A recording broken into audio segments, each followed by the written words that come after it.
Good morning, good afternoon, good evening. Hello, everybody. I'm not going to give it too long before we get started.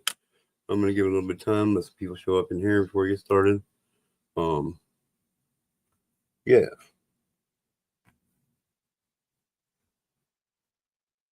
How are all of you doing today? I hope you're having the days you deserve to have. I really do. Just saying. Just saying.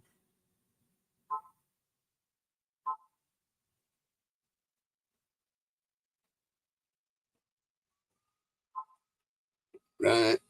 Sorry, I'm trying to do 5 things at one time, ladies and gentlemen. I will get there and get it figured out.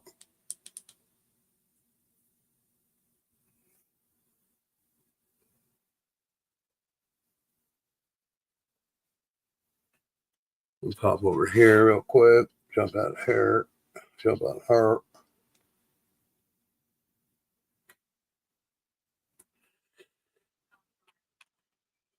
As always on Mondays, we will be talking about a serious subject today. So no bullshit, thuggery, and shenanigans will be allowed. If you want to come in here talking shit, you will be removed permanently from the channel.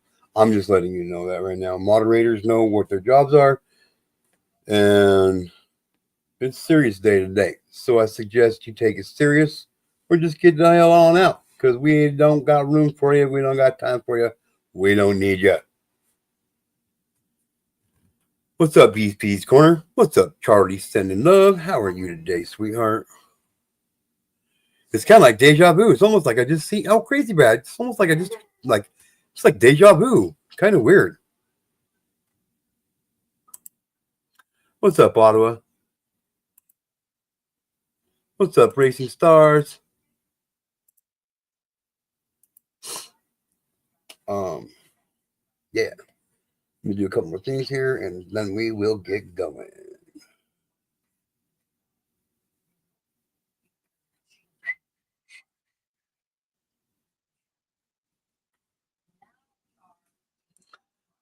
I'm not gonna lie, Miss Charlie Sending Love. I am excited for this poetry contest.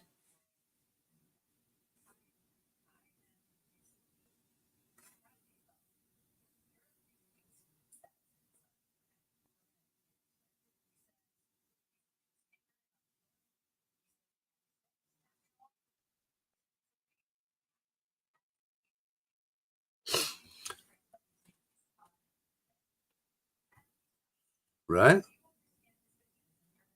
BP's Corner says, "Good day, G2K. Just sneaking a coffee break. Hope you have a fantastic day. I do too. Hi, Miss Charlie. G2K. Cheers, James. Hello, Crazy Brat. Racing Stars too. Yes, indeed. I know, right? We just saw each other. LOL. I know, right? It's crazy. It's weird.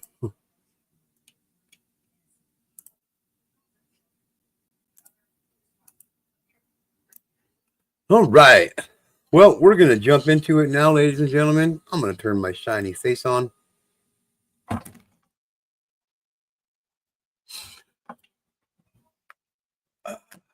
Na na na na na. So the first thing we're going to do today is I'm going to turn on the comments so everybody can see them on stage. Miss Jill is an awesome person. You will love her channel, and on her backup, she does crafts and stuff, and we do Family Feud and games and things. Hell yeah, it sounds like fun. Sounds like fun. For sure. For sure. So what we're going to do first is we will be going over all 50 states and the number of registered sex offenders in each state. And of course, these are all as of 2024 because they are usually 2 years behind. Let me click on this one. Nope, this one. We can exit out of that one. All right. We're going to share the screen here.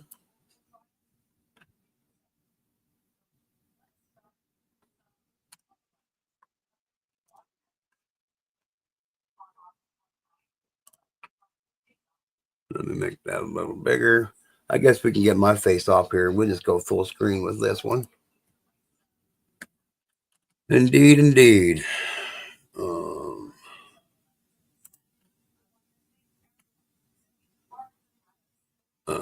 All right. So as of August 2024, there are approximately 795,066 people listed on state sex offender registries across the U.S. This is the most recent large-scale data available since the number of registrants changes daily, and the exact figure for 2025 is not yet finalized.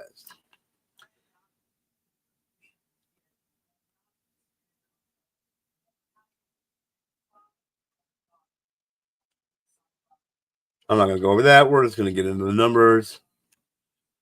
Alabama.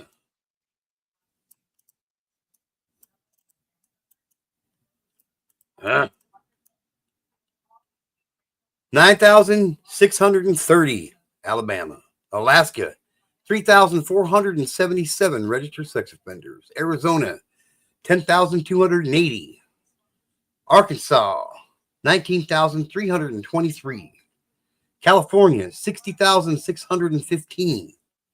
Colorado, 19,332 registered sex offenders.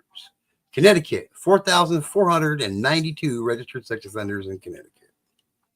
Delaware, 4,239 in Delaware. Florida's got 32,460 registered sex offenders in it. Georgia has got 24,730 registered sex offenders. Hawaii's got 3,007. Idaho, my state, has 5,236 registered sex offenders. Illinois,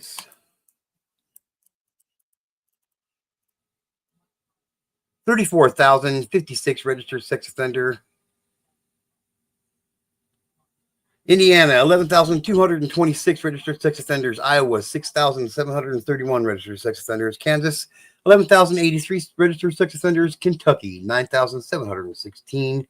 Louisiana, 10,343 registered sex offenders. Maine, 2,889 registered sex offenders. Maryland, 7,186 registered sex offenders. Massachusetts, 5,544 registered sex offenders, and Michigan, 40,391 registered sex offenders.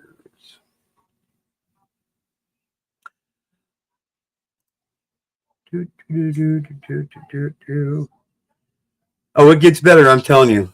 Yes, Racing Stripes. Yes, Racing Stripes. Those numbers are, but if you think about it, those are just the ones that have been caught and convicted and are required to register. So times those numbers by 4, well, 10, times those numbers by 10, and that's probably closer to how many should be on each state. Well, no, it's times by 4. That'll probably give you a good idea on how many actually are there in each state. Yep. Minnesota, 18,877. Mississippi, 8,138 registered sex offenders. Missouri, 26,294 registered sex offenders. Montana, 3,047 registered sex offenders. Nebraska, 7,073 registered sex offenders. Nevada, 7,528 sex offenders registered. New Hampshire, 2,608. New Jersey, 18,970. New Mexico, 5,502. New York, 42,985 registered sex offenders. North Carolina, 27,864 registered sex offenders. North Dakota, 2,131 registered sex offenders. Ohio, 21,315 registered sex offenders. Oklahoma, 8,242 registered sex offenders. Oregon, 33,421 registered sex offenders. Pennsylvania, 23,648 registered sex offenders. Rhode Island, with as small as it is, 2,224 registered sex offenders. South Carolina, 17,482 registered sex offenders. South Dakota, 4,194 registered sex offenders. And Tennessee, 26,749 registered sex offenders. And we'll finish off the list here. Texas, 75,710 registered sex offenders in the state of Texas.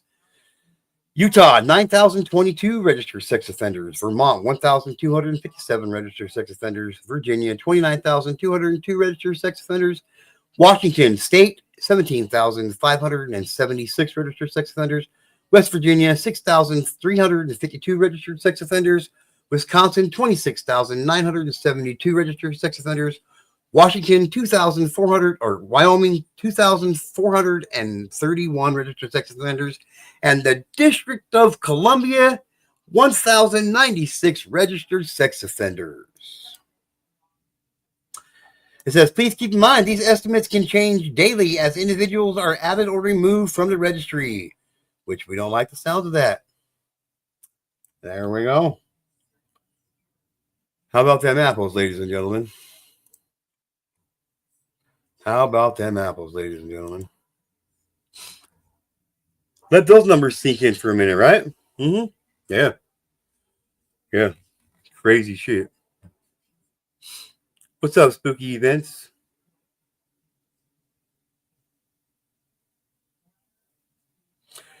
That's a good question, Spooky Events. How can children be safe with these numbers? And I hate to tell you, the numbers are higher than that because those are just the ones that have been caught. So,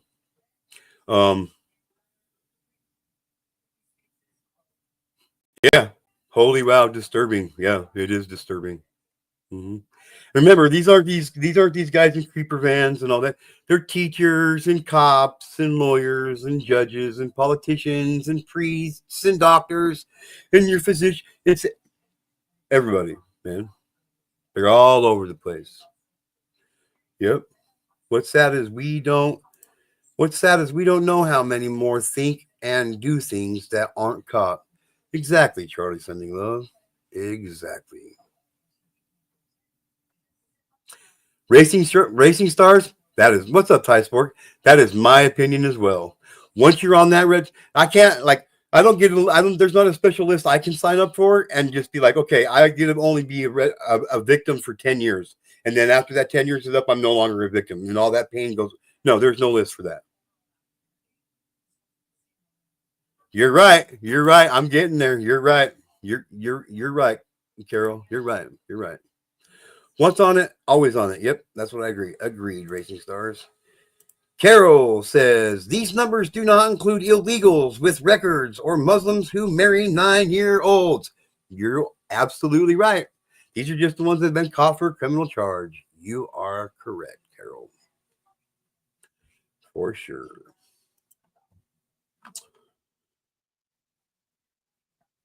Okay.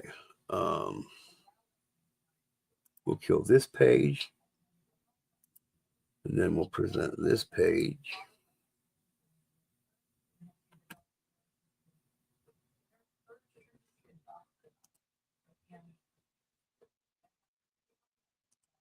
Okay.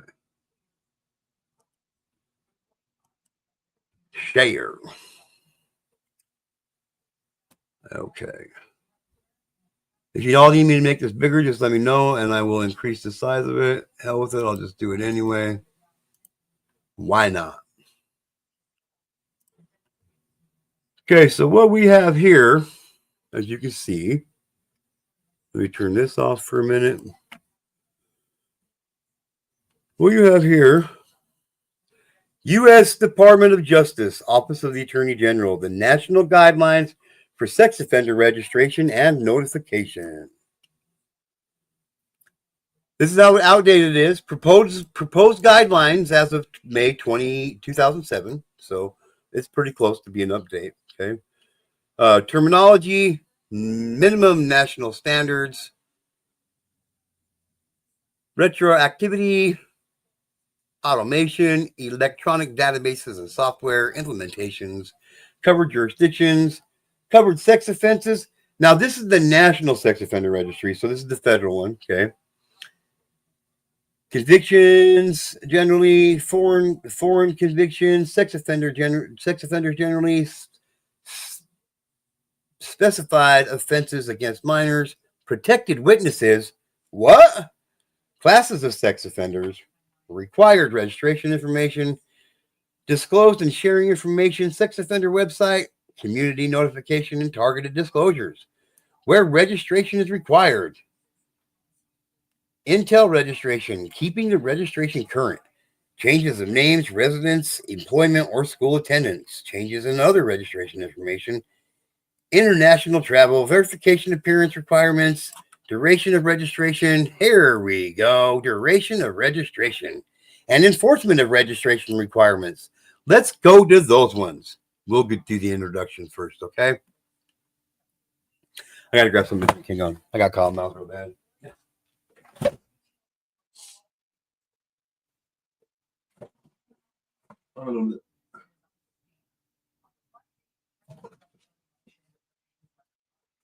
Gatorade. I'm just saying.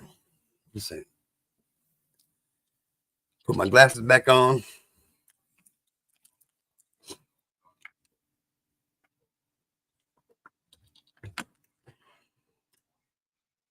Introduction. The Sex Offender Registration and Notification Act, SORNA, or the Act, which is Title I of the Adam Walsh Child Protection and Safety Act of 2006. PL 109 through 248 provides a new comprehensive set of minimum standards for sex offender registration and notification in the United States. These guidelines are issued to provide guidelines, guidance, and assistance to covered jurisdictions, the 50 states, the District of Columbia, the principal U.S. territories, the Indian jurisdictions, the Indian tribal governments, in implementing the SORNA standards in their registration and notification programs. Okay. The adoption of these guidelines carries out a statutory directive to the Attorney General appearing in SORNA issued guidelines. We're not going to go all over all of this stuff. What I really want to point out today is what I had highlighted up here. Where did I go? Classes of sex offenders, required registration information, and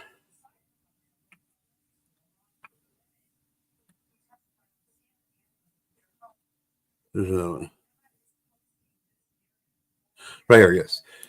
So these three is what we're going to cover today. Classes of sex offenders, required registration information, disclosure and sharing of information, subsection A, the sex offender websites, and community notification and targeted disclosure.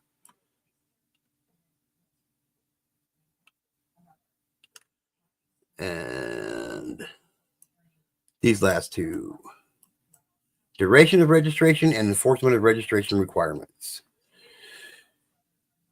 So let's see here. Where did I go? So 5.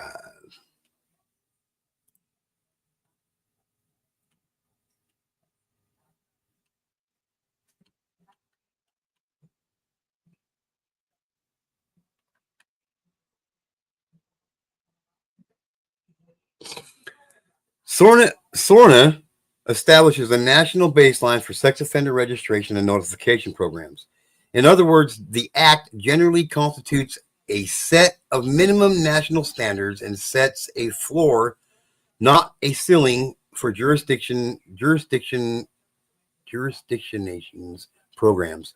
Hence, for example, a jurisdiction may have a system that requires registration by broader classes of convicted sex offenders than those identified by SORNA, or that requires, in addition, registration by certain classes of non-convicts, such as persons acquitted on grounds of insanity or sexually violent crimes or child molestation offenses, or persons released following civil commitment as sexually dangerous persons. A jurisdiction may require verification of registration address or other registration information by sex offenders with greater frequency than SORNA requires, or by other means in addition to those required by SORNA. This is why I say all sex crimes need to be federal. It just takes the bullshit out of it. It takes the state shit out of it and just makes it all one crime, one set of laws. Where are we at here? Come on now.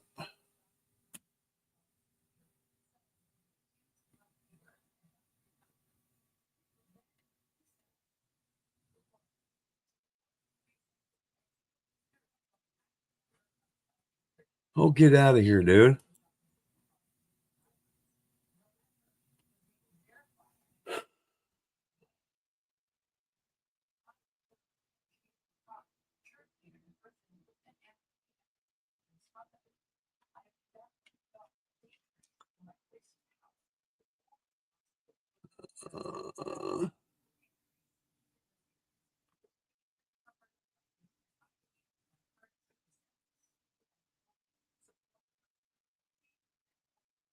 Shit.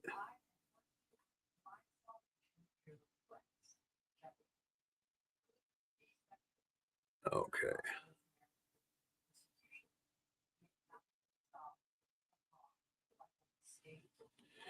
Okay.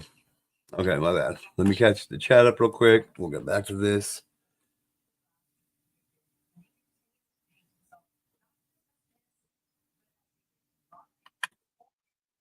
Yep, that's right, Charlie. What's up, everyone? Insane, spooky events. That's right.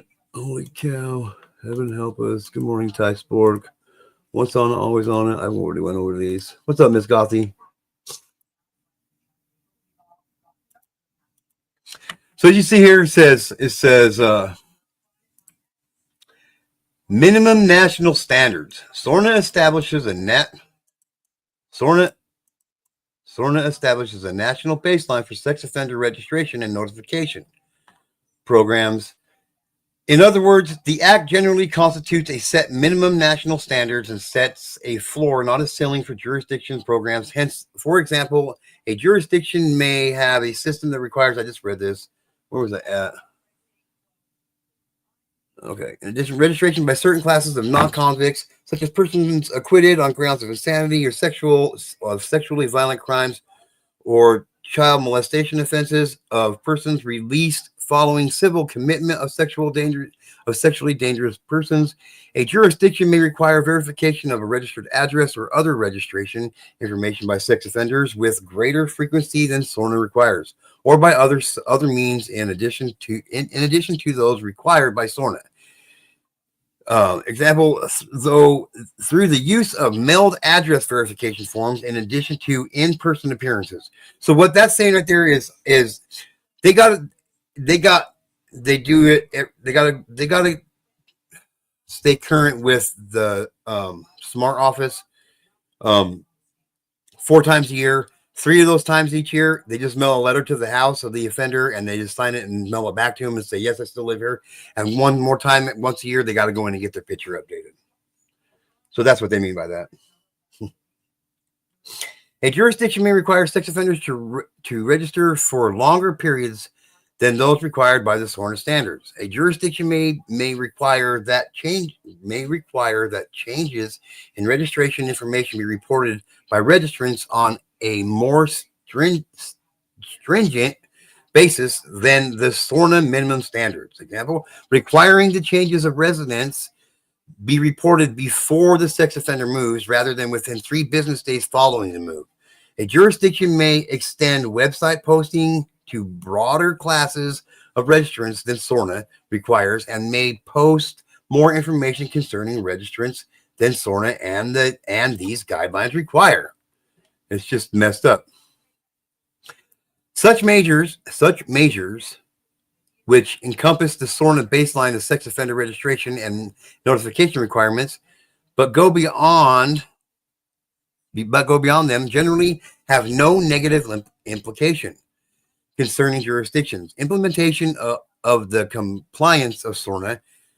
This is so because the general purpose of SORNA is to protect the public from sex offenders and offenders against children through effective sex offender registration and notification.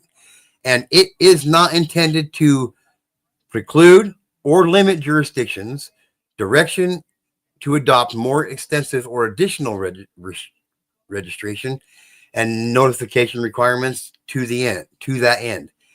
There are exceptions to the general rule. However, for example, SORNA 118B requires that certain limited types of information, such as victim's identity and registrants, social security numbers, be excluded from jurisdictions. Publicly identify identity and registrants, social security numbers may be excluded. I just read that.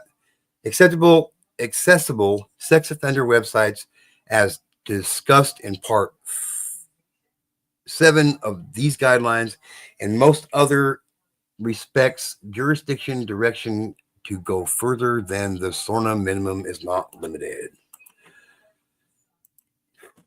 That probably didn't make sense to anybody.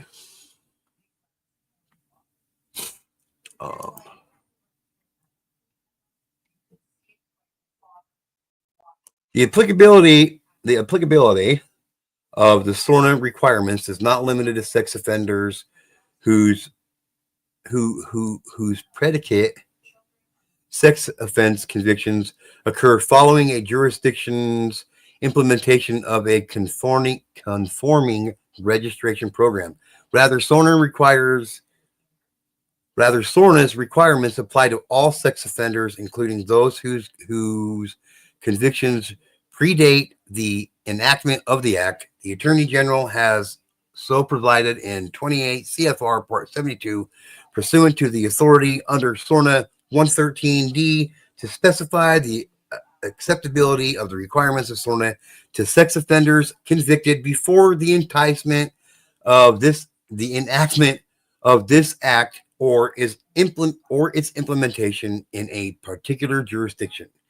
As noted in the rulemaking document for the cited regulations, the application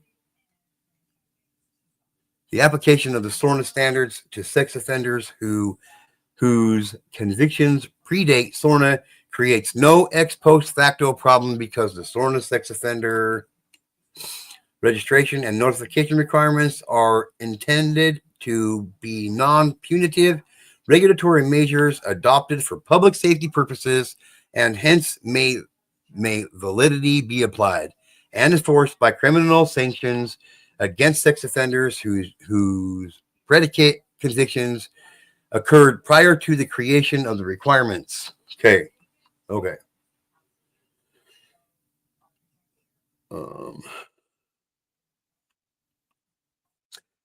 As a particular matter, jurisdictions may not be able to identify all sex offenders who fall within the SORNA registration categories, where the predicate convictions predate the enactment of SORNA or the jurisdictions. Didn't I just read that? Nope, I didn't. Okay. Implementation of the SORNA standards in its registration program, particularly where such sex offenders have left the justice system and merged into general population long ago. But many sex offenders with such convictions will remain in or re-enter the system because why? 99% recommit rate, right? They are incarcerated or under supervision either for the predicate sex offense or for some new other crime. They are already registered or subject to pre-existing sex offender registration requirements under the jurisdiction's law, or they hereafter re-enter the jurisdiction's justice system because the convictions for some other crime, whether or not a sex offense. Sex offenders in these three classes are within the cognizance of jurisdiction, and the jurisdiction will often have independent reasons to review their criminal history for panel, correctional, or registration/notification purposes. Accordingly, the jurisdiction will be deemed to have substantially implemented the SORNA standards with respect to sex offenders whose predicate convictions predate the enactment of SORNA and the implementation of SORNA in the jurisdiction's program if it registers these sex offenders when they fall within any of the three classes described above. In conformity with the SORNA standards, For more about the registration of sex offenders in these classes, see the discussion under retroactive class in part 9 of these guidelines. Well, let's find part 9, shall we?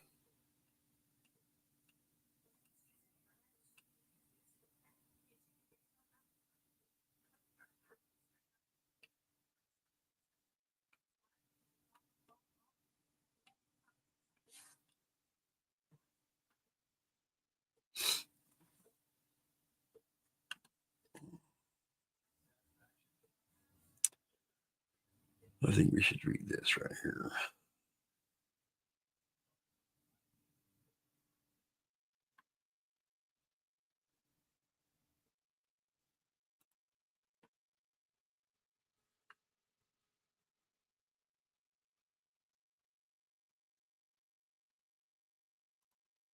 Okay.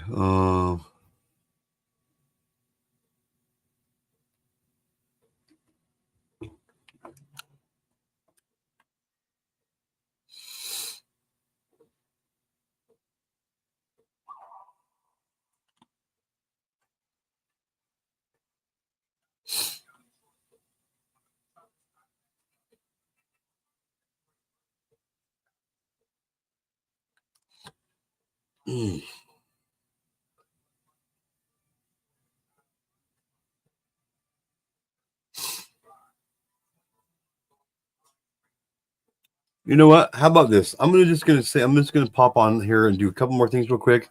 Say a couple more things about this, and we're gonna actually next Monday, next Awareness Monday, I'm just gonna go over this whole entire document. How about that? It'll be a long stream. A long stream. Yeah. Electronic databases implementation. Section 124 SORNA sets a general time frame of 3 years for implementation, running from the date of enactment of SORNA from July 27, 2006. The Attorney General is authorized to provide up to 2 1-year extensions for this deadline. Failure to comply with the applicable time frame would result in a 10% reduction. Okay, this is just for the state. This is saying that every state has to have this enacted upon in their state by in a certain amount of time, which has already been taken care of.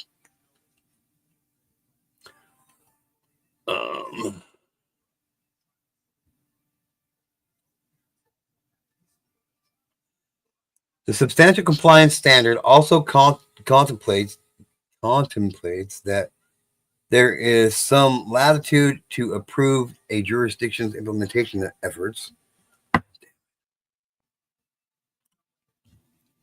In other cases, the appearance may not be literally impossible, but there may be reasons to allow some relaxation.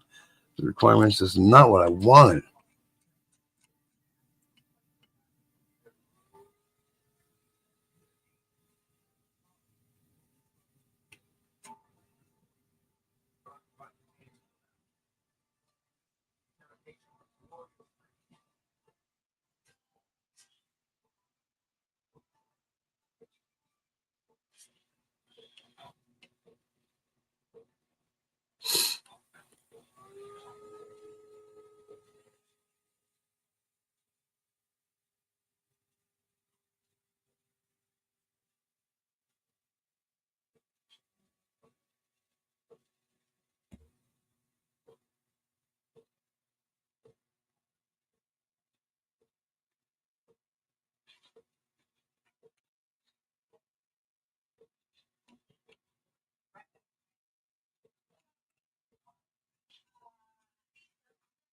Two, three,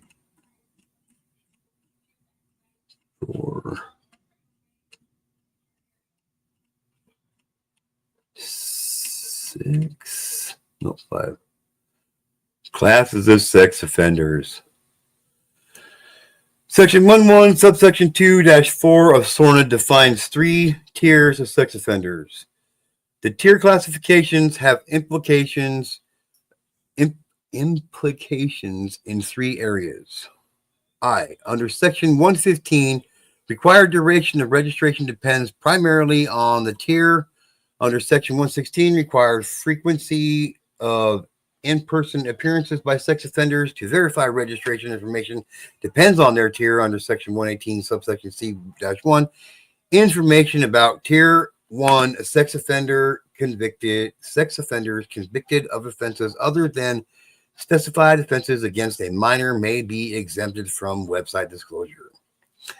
To use the tier classification in SORNA relates to substance, not form or terminology. Thus, to implement the SORNA requirements, jurisdictions do not have to label their sex offenders as Tier 1, Tier 2, Tier 3, and do not have to adopt any other particular approach to labeling or categorizing of sex offenders. Rather, the SORNA requirements are met as so long as offenders who satisfy the SORNA criteria for placement in a particular tier are consistently subject to at least the duration of registration, frequency of in-person appearances for verification, and extent of website disclosure to the SORNA requirements for their tier. For example, suppose that a jurisdiction decides to subject all sex offenders to lifetime registration, which is a good idea. Quarterly verification appearances and full website posting as described in Part 7 of these guidelines that would meet the SORNA requirements with respect to sex offenders satisfying the Tier 3 criteria and exceed the minimum required by SORNA with respect to sex offenders satisfying the Tier 2 or Tier 1 criteria.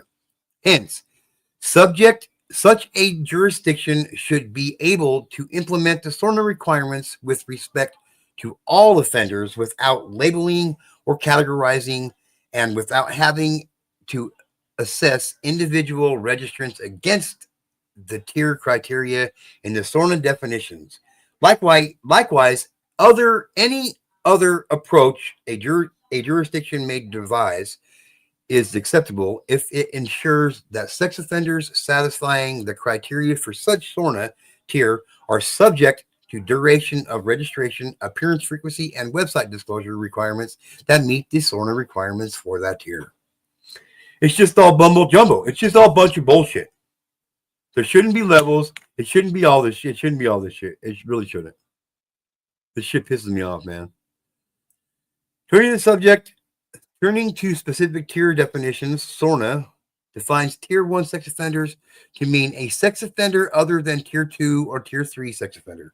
Thus, Tier 1 is a residual class that includes all sex offenders who do not satisfy criteria for Tier 2 or Tier 3. For example, Tier 1 includes sex offenders whose registration offenses is not punishable by imprisonment for more than 1 year, sex offenders whose registration offenses is a receipt or possession of child pornography, and a sex offender whose registration offense is a sexual assault against an adult that involves sexual contact, but not a completed or an attempted sexual act. The definitions of Tier 2 and Tier 3 in sections 111.3 and 111.4, respectively, are both limited to cases in which the offense for which the sex offender requires to register is punishable by imprisonment for more than 1 year. This means that the statutory minimum penalty possible for this offense exceeds 1 year. It does not mean that inclusion in these tiers is limited to cases in which sex offenders is actually sentenced to more than a year of imprisonment. Oh my God, I shouldn't have done this today, man. This pisses me off so bad, dude. I'm telling you what, man. Oh, what's up, Pink Peony?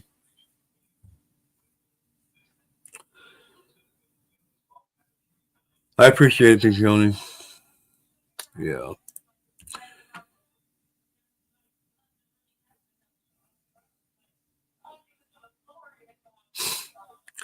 Offenses involving the use of minors in prostitution and incoherent or perpetratory preparatory offenses, including attempts, conspiracies, and solicitations that are directed to the commission of such offenses. Offenses against minors involving sexual contact, i.e., any sexual touching of or contact with the intimate parts of the body, either directly or through the clothing, and incoherent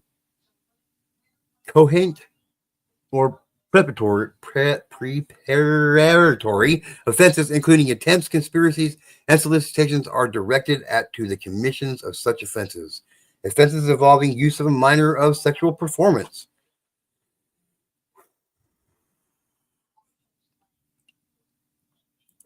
Offenses involving the production and distribution of child pornography, i.e., offenses whose gravamen is creating or participating in the creation of sexually explicit visual depictions of minors or making such depictions available to others.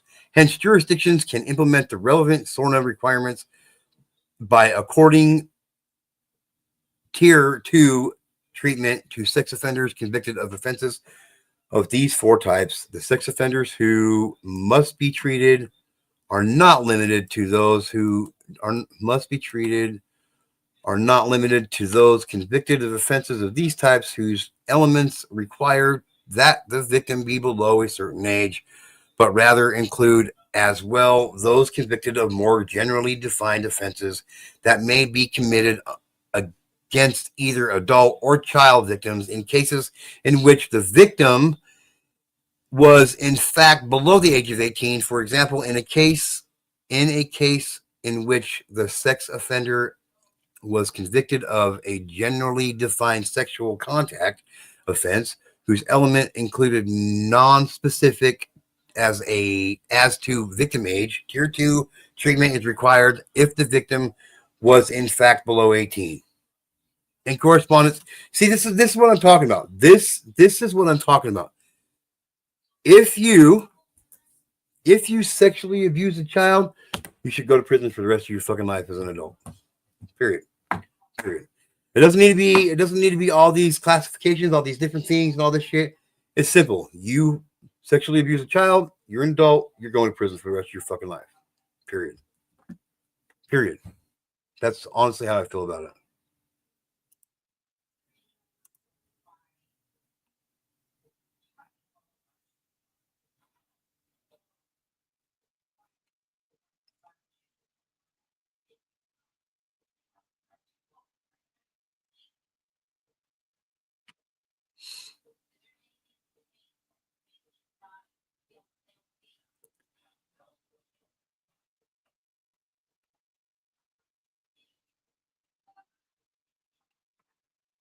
The required minimum information content for sex offender registration is as follows: name, aliases, and remote communications identifiers and addresses.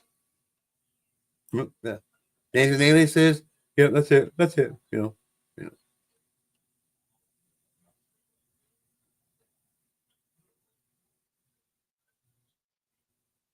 Internet identifier and addresses, the context. Yeah, most of them aren't even supposed to be on the fucking internet. Telephone numbers, social security numbers,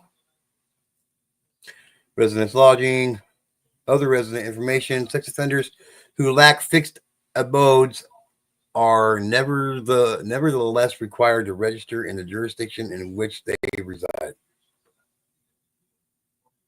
Sex offenders who lack fixed abodes are nevertheless required to register in the jurisdiction in which they reside. As discussed in part. What the fuck? Wow.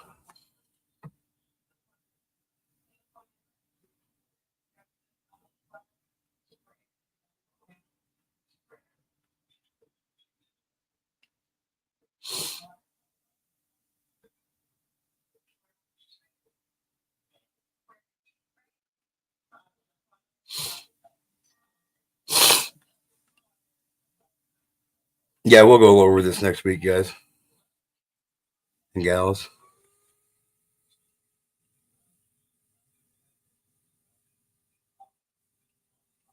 Yeah, we'll go over this next week.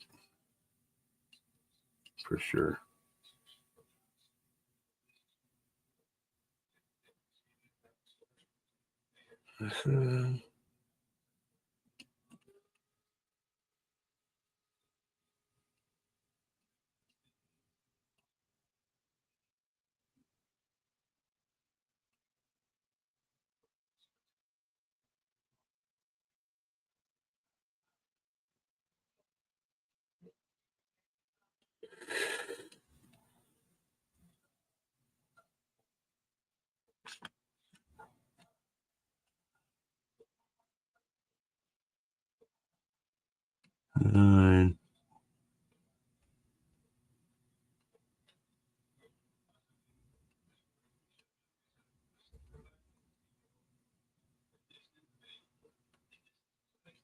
Okay, this is what I think is a joke. Okay, keeping the registration current.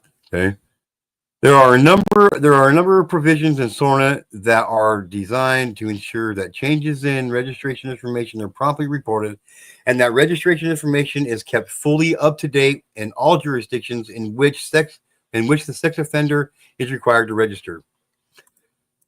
Section 113A provides that a sex offender must keep their registration current in each jurisdiction in which the sex offender resides and is an employee or is a student.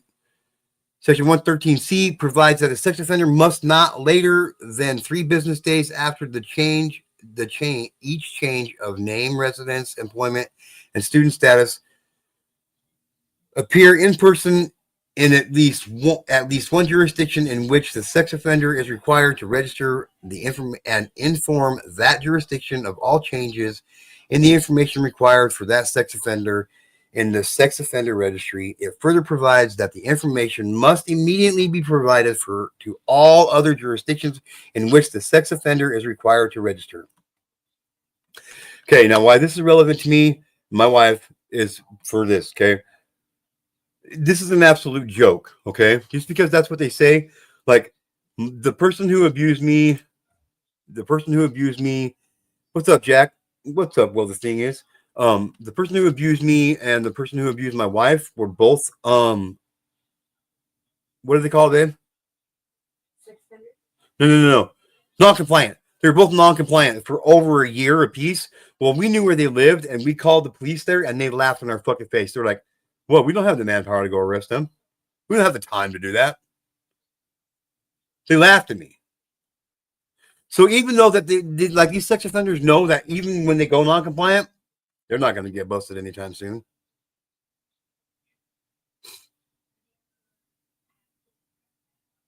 You know what I mean? Well, I appreciate you listening there, Jack.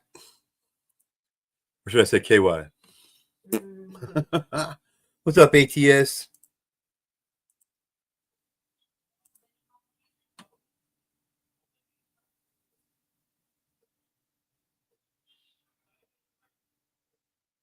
All right, brother, be safe.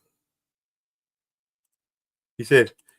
And with that being said, we're going to cover this more extensively and point out the more bigger problems with the sex offender registry, where they need fixed, and what I plan on doing about it, and try to get done, taken care of about it. One thing, remember, everybody, one child is one too many. Have the day you deserve to have, ladies and gentlemen.